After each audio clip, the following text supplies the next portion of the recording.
On this episode of How to Do Florida, we're flying up, up, and away as Chad surprises Christy with an unforgettable anniversary adventure. So what do you think? It's pretty amazing. I can't believe you got me to do this. We show you how to do hot air ballooning. Plus, Chef Justin sharing his coveted recipe for seared tuna with avocado mango salsa with a yummy guava drizzle. Chad, Florida yellowfin tuna. We're gonna sear it. And later, Chad's in search of enormous teeth from an ancient megalodon shark as we show you how to do shark tooth diving. Megalodon giant canine right here. We are all fired up and ready to go. It's time to do Florida. Today we're going to show you how to do Hot air ballooning.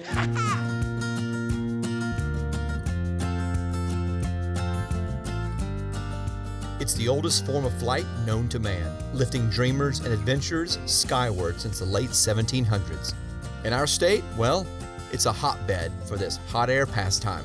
Central Florida is the premier place for hot air ballooning. Here's why. Weather. On an average, over 265 days a year of beautiful Florida flyable weather. There's nothing more glorious than experiencing the breathtaking Florida countryside from the comfort of a hot air balloon. This incredible adventure can be booked at several locations in and around the Central Florida area.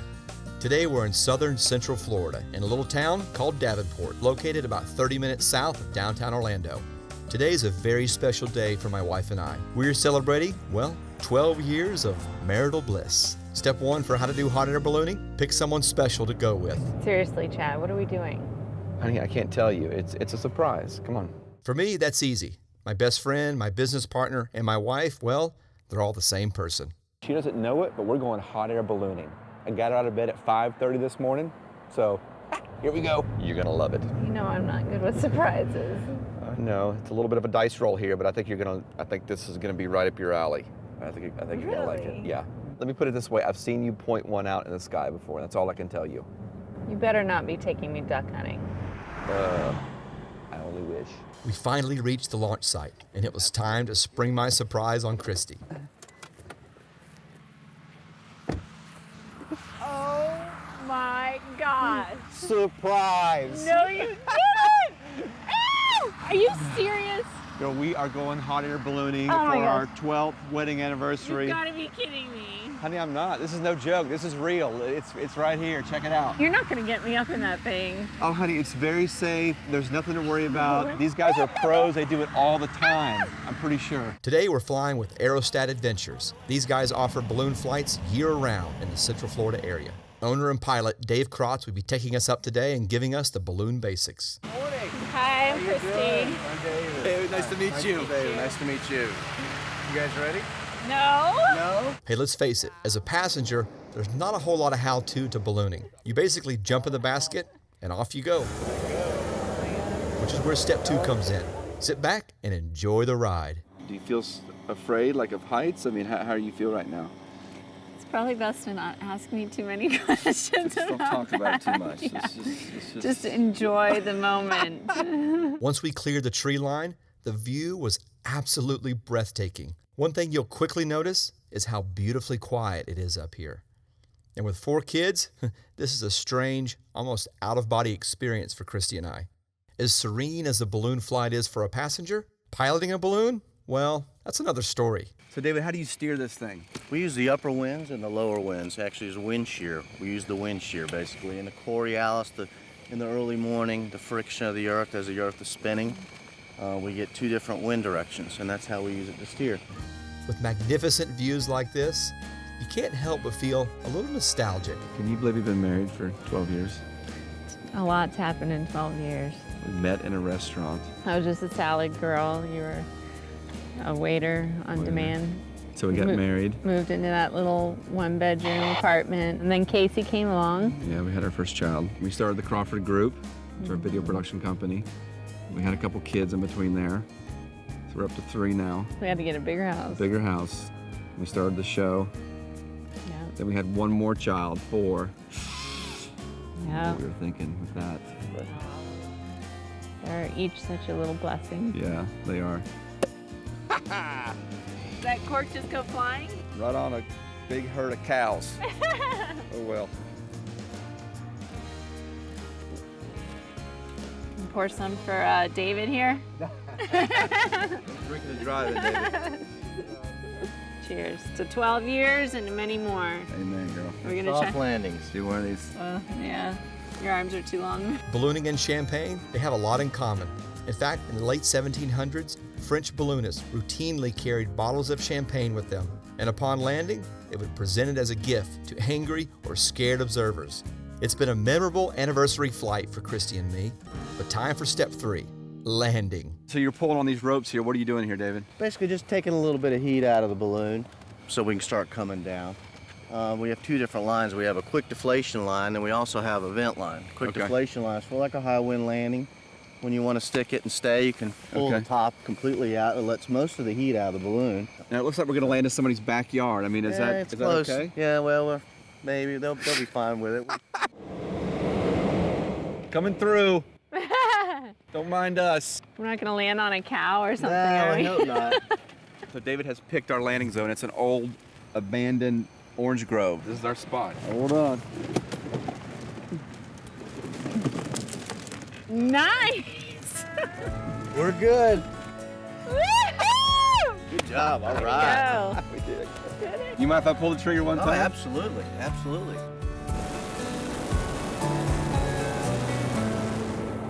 Wow. That is pretty All cool, right, you're man. qualified. That's all it takes. Oh That's my all it takes. goodness. That's it. For Christy and I, it's been an incredible 12 years together. And just like hot air ballooning, it's been filled with ups and downs. And we never quite know where it's going to take us. And we're not always sure where we're going to land. But let me tell you, we sure are enjoying the ride. We came, we saw. A little. We did it, right?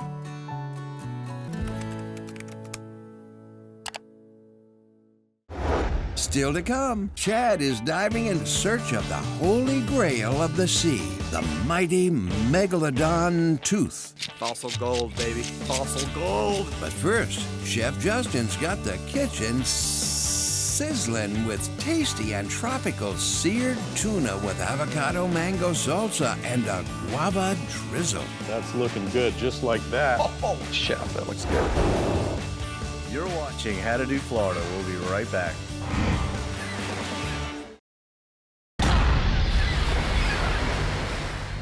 Hey, today, Chef Justin takes us to Tuna Town. That's right, sunshine seared tuna, and I'm gonna show you how.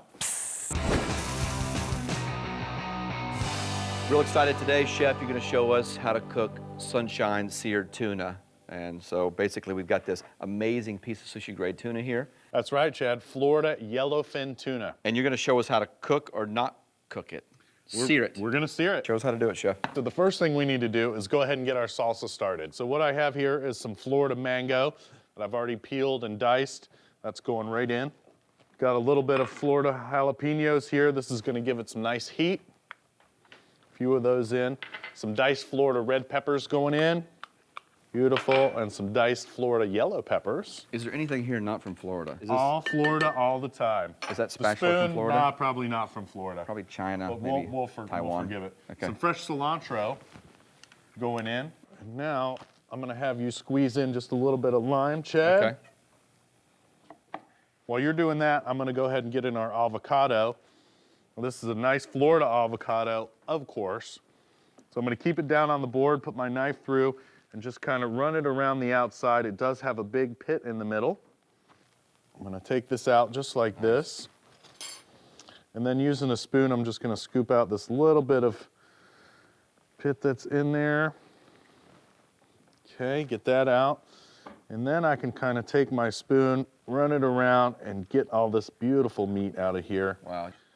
And then we're just gonna dice this up about the same size of our mangoes because we want everything about the same size. Okay, and this is gonna go in. Okay, Chad, if you would give it a stir for me. I'm just gonna season it up lightly with a little salt and pepper. Get it nice and incorporated in there. He's making a big mess. I need a bowl with, Keep it in with the a lid that bowl. goes Yeah. in like this. Yeah. Okay. All right, so the next step is we have our tuna loin here.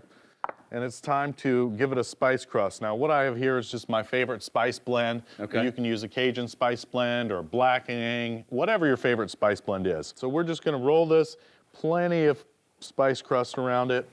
Wow. All right, so I've got my pan on here. My pan is real hot, it's on medium high. Just gonna put a little bit of oil in here. All right, and I'm always gonna lay it in the pan away from me so I don't get any of that grease coming back on me. You just wanna let it go for like 20 seconds on each side and then give it a turn. Wow, that looks good. That's it, and it's smells already good. smelling wonderful. Oh, wow. I say we pull it. Okay, you ready? Pull it. Let's pull it. Oh, that looks great. So that's our product. That's it. Sunshine seared tuna. Can I cut it? We're getting there. Yeah, you can cut it. Let me get in here. No. What? That's a nice knife, but it's not the proper knife. What do we need to cut this thing? Okay. Look what I have here for you. What is your, that? Your very own knife. This is a present for you. Is this the one that cuts beer cans? Yeah. Okay. It would probably cut a beer can. So we want a sharp, thin blade so that we can slice. Okay, so once you show me first, Okay. cut a couple, and then at some point I'd like to cut a couple. I just want to let my knife do most of the work. I'm not trying to force it. I'm gonna let you have a try here. So just let the knife do most of the work. Okay. You're a little close to me here. All right, I need a I'll little switch. more- I'll switch more with you. I'll room give you a here. little space. Thank you. Oh, it is, Chef. Just Beautiful. cuts like butter. That is looking All right, good. so is that enough for us to plate? Yeah, I think that's Okay. enough for us to plate. Okay, so a nice little mound in the middle of our salsa. This is gonna be good. We can kind of layer our tuna around. Like two Just eyes like right there. so. on the nose. Are you trying to make a face or you're just going around? No, I'm just gonna go around here. Okay. I have a little guava reduction here. And this is gonna be a nice little sweet component to some of our spicy and our buttery of our avocado and our mango. All right, Chad, let's jump in. You ready? Let's jump. Tool, utensil. That's it. I'm going in this piece here. Oh man. I like to get a little salsa here. What do you think? Mm-hmm. The texture of that tuna is what is so appealing. The taste, the texture, absolutely delicious. To get this recipe and many, many more, go to howtodoflorida.com. This is good, Chef. Coming up next, Chad is searching the Gulf Coast seafloor for giant prehistoric shark teeth. It's amazing to think this thing has been down there for millions of years. When How to Do Florida returns. Hey, today on the show, we're going to show you how to dive for shark teeth.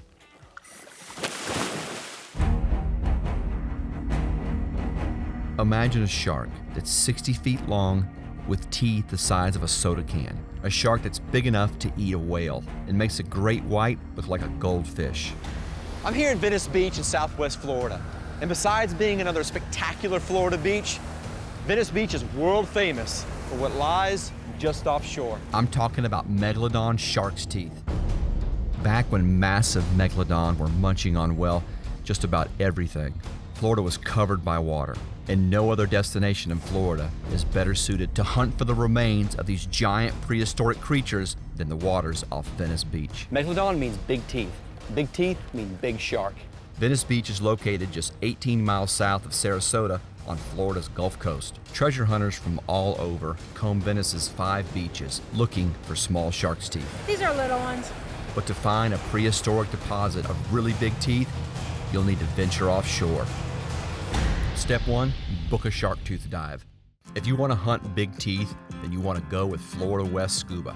Chad, pleasure to meet you. Welcome aboard. There we met up with Steve Jones, who's been running shark tooth charters for over 20 years.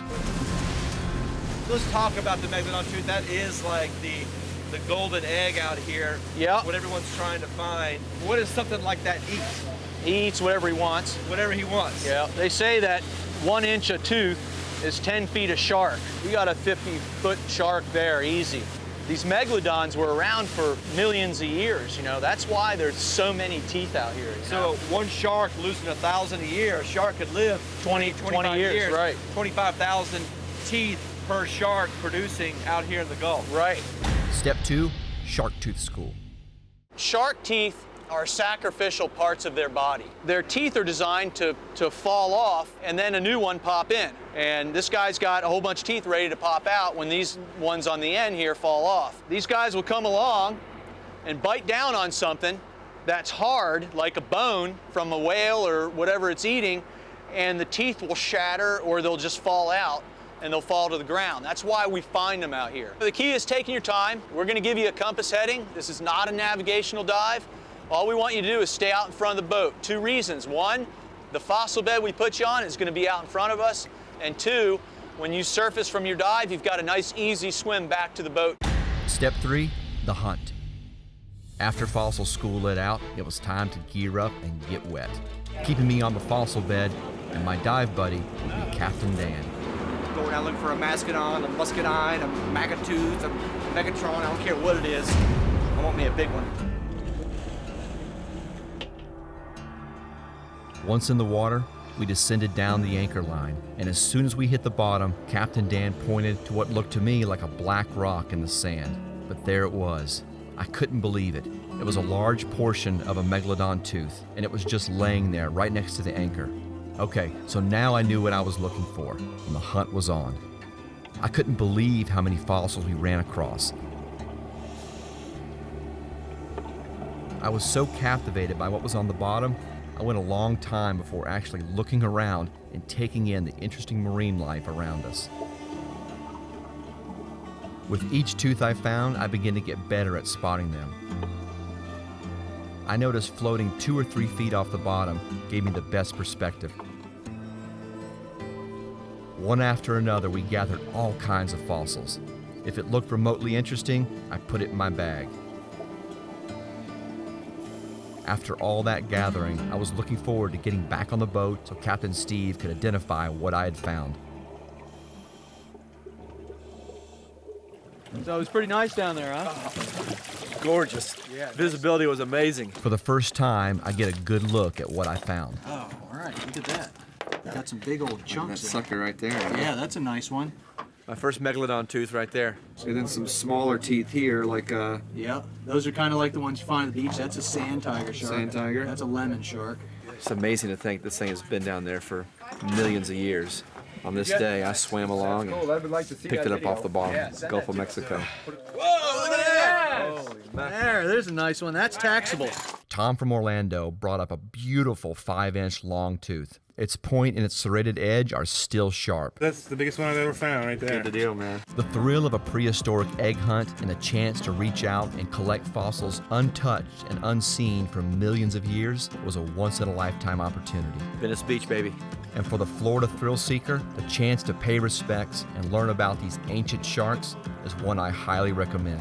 And for the teeth I found that day, big and small, they are my new favorite Florida trophies, and I knew just where I'd keep them, in the place of highest honor in my office, right next to Mr. Sylvester Stallone. Hey, for more information on diving for shark teeth, go to our website at howtodoflorida.com. You're watching How to Do Florida. We'll be right back.